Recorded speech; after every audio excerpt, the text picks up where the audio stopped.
Hi, I'm Hannah. Welcome to Theology Therapist. Today I want to talk to you about seasonal transitions and what that's like inside of religious communities and what it's like outside of religious communities. So let's get started. One thing that religious communities do very well is that they mark the transitions, the changing of the seasons. So in Jewish traditions, there is Rosh Hashanah, Yom Kippur. In Christian traditions, there is Easter and Christmas. Those happen, Easter and Christmas, respectively, December and April. Yom Kippur and Rosh Hashanah happen, respectively, in September and October. In Muslim traditions, Eid al-Fitr and Eid al-Adha, those happen roughly during May and July. Holi in Hindu traditions is celebrated during March, okay? And some of these dates, they change. I'm kind of telling you roughly the months. Some of those dates change depending on whether they follow the lunar or the solar calendar. But by and large, these tend to be moments of the year when there are big gatherings. There's a feeling of sort of like the growing anticipation that we're kind of headed somewhere, right? And a lot of times they do happen around seasons, right? With this happening in September and October in some traditions, or in May and sort of April, like they are kind of facilitating that seasonal welcome. In the summer, there also tend to be summer camps, lots of things for kids. There tend to be family or communal gatherings around high holidays. So around these dates, around these events, people are gathering, people are getting together and celebrating. Religious communities also mark not only the passage of time through seasons, but they also mark the passage of time throughout the lifespan. So from birth celebrations to coming of age, marriages, and mourning death, religious communities tend to do very well at creating the space to process or acknowledge these life events. Generally, religious communities have rituals around the ways that they do those things, and these rituals ground us in the present moment, in the current experience, and they also create the space to hold really big emotions, like to hold the emotion of a birth, to create the space to process mourning, death, grieving, right? These rituals that we have around these, that religious communities have created around these life events, they create the space so that it creates the structure so that somebody can process and have their experience in what feels like a safe way, or a way that kind of allows you to sort of complete the cycle, if you will. Baby blessings, Shiva, which is the same as like a funeral memorial service, confirmation, bar bat mitzvahs, and then in joining in daily prayers. In Muslim communities, when someone is no longer a teen, when they're seen as an adult, what they do is they then join adults in the daily prayer. And so that's kind of there isn't that formal coming of passage ritual, but there is that sort of like coming into and being invited into a different space. So these holidays and time markers, they also generate emotions in us. Excitement, anticipation, belonging, somber or reflective, or generosity. Just as these rituals can ground us in the space of and kind of guide us through our emotional experience of whatever that event is, they also initiate themselves their own emotions. For example, with Easter in the Christian traditions is a more somber, more reflective holiday. And whenever you are preparing essentially for Easter, there's the 40 days of Lent prior. And so it in and of itself brings in and initiates this more somber, this more reflective attitude. And so that's something that you're encouraged to carry with you throughout the sort of period of Lent, if you will, which culminates 40 days later with Good Friday and Easter. And there is this sense of solemnness, right, that leading up to Easter, and then kind of also bringing along with it this undercurrent of anticipation for what you are waiting for, or like kind of moving towards what you're getting to, right?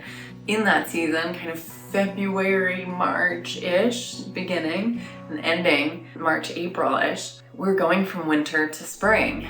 And the emotion that it is initiating is one of solemnness to one of anticipation and excitement. And so that, they're not always like this, but that does in some ways kind of match the seasonal change that's happening around you. So not only is this religious celebration evoking these emotions in you, but these emotions are also matching your surroundings and your environment, what you're seeing around you.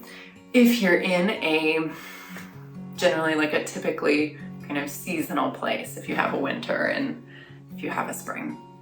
One of the biggest consequences that can happen after you decide to leave your religious community or your religious faith is the loss of the collective. It can feel kind of disorienting after you've left your religious community to have the same sense of time, same sense of the markers in life, especially if you're no longer participating in those like religious ceremonies, right? If you no longer participate in Ramadan, if you no longer participate in Yom Kippur, then there is this lingering sense often when you leave around that time that like something is missing, right?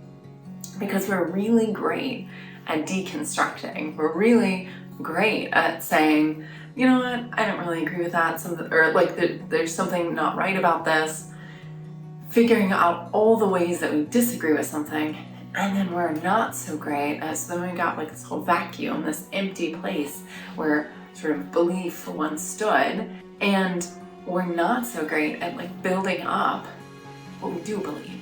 There can also be a sense of loss around important events. So how do we adequately and thoughtfully celebrate or mourn when the only way that we've been shown how to do it is this one way? But this one way is kind of full of, references that I can't get on board with anymore. And so we're left with like this sort of question of, well, that's the only way that I've seen how to do this. And so I guess I can't do it. I guess I can't participate. I feel this myself. I grew up attending every vacation Bible school, every volunteer summer activity, and yes, even unfortunately sometimes mission trips. And then as it all wrapped up, there was this excitement that, not that it was over, but that school was starting. And there was this excitement, you had to get ready, there were things to do, you were seeing your friends again. So there was this there were so many events that were happening, things to look forward to in the summer that I was doing with this group of friends, and new people I was meeting from summer camps. And then as it all wrapped up, although there is always that sense of sort of like summer sadness, there was this accompanying and then sort of overwhelming excitement about what was coming. And now, as I don't have a religious community, there isn't really anything that like marks the passage of time. There isn't any defining collective experience aside from saying goodbye to the beach for the last time. There isn't anything that quite marks the changing of season in quite the same way. Although vacations can be beautiful and restful and fun, all of that can feel a little bit empty without a meaning behind it.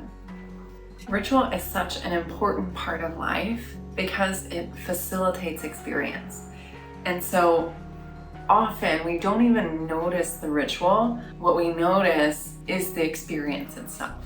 So if you are grappling with the loss of your religious community and not having these markers of time and seasons, I want to give you just a couple of ideas of things that you can do.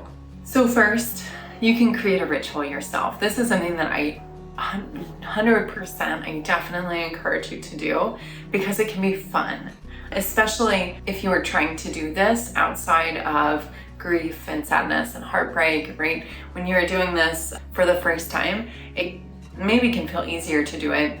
Easier, I don't know. It can feel more fun to do it when you're doing this around fun and excitement and all that. So create a ritual. And maybe you want to have that ritual for the end of the summer. For example, maybe at the end of the summer, you go to your favorite summer spot.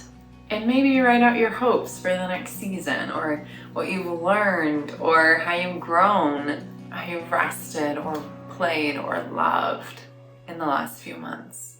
And in a new way than you've experienced over the summer than you had before. You can throw it out into the sea, you can watch it float down the river, or you can watch it burn as you throw it into a campfire. And all of those itself, that kind of sending it out, can feel like a releasing it, right? So I've written it, I've expressed it, I've released it in this way, in this form or fashion, in this place that meant a lot, was important to me. Okay, so the first one, create a ritual. The second one, singing can really help. Right, so in many, not all, but many religious communities, singing is a large part of religious experience. It's also usually a pretty campy activity. Here's an idea: pick songs that are meaningful to you and make a playlist. And then maybe you have a silent disco or end of the summer bash, or maybe you have a more introspective, reflective kind of moment, depending on the season that you're in, what that season has looked like for you. So that was number 2. Number 3 is journal. So journaling could be like maybe what you normally think of with a kind of diary type thing, or it could be something more artistic, right? It doesn't have to be like you're just, today, hello diary, dear diary.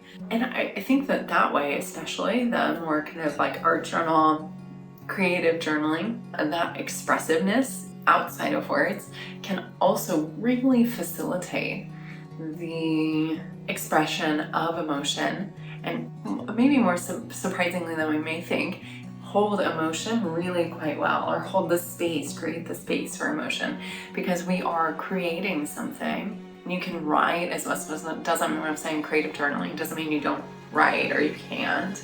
No, but you can create it in a way that you can transform, it can be transformed into something, right? So journaling or creative journaling or expressive, or like there's so many different kinds, and you can really get lost on the internet researching about them if that's your thing. So that can be a really great way to process. That can be a really great way to facilitate a moving through your emotions and remembering what this season was like for you.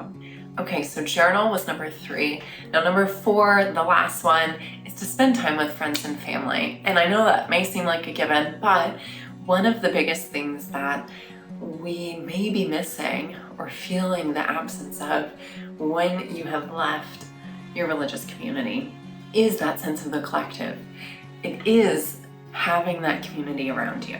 And so maybe you have a few family members or some friends who have gone through what you've been through, or who are at least empathetic to what you're going through, who aren't trying to convince you to come back, right? Like that's sort of important. Lean on them during this time and allow yourself to be supported by them in this forming of a new community during a time when you may be grieving the loss of the old community. Community is a huge part of these experiences, and it's important not to forget about that. It is important that, you're not just having one silent disco or going solo to the beach to send your wish out to sea, etc., right? That these aren't solitary or individual events, that we are doing things in community and building new community. Because remember, I was saying we're great at deconstructing, but we're not great at reconstructing and figure out what we do believe. So part of that reconstruction process is rebuilding a community around us that is supportive of who we are, and ideally supportive of our understanding of God, if there's God, or the world and others. And it's so important that as you're looking and as you may be feeling the loss of this, that you find people that you can be with and you can spend some intentional time with. And it can be really hard for us to let ourselves be supported by others or by somebody else. And it's really important to notice that and to push against it, right? And to go and to be with them and to be in community, because the more we're isolated, the more we want to be isolated, even if we're lonely. Do you have your own ideas for non-religious rituals? If so, leave them in the comments. If you found this helpful, please share it with a friend. It was great to see you today. I'll see you next week.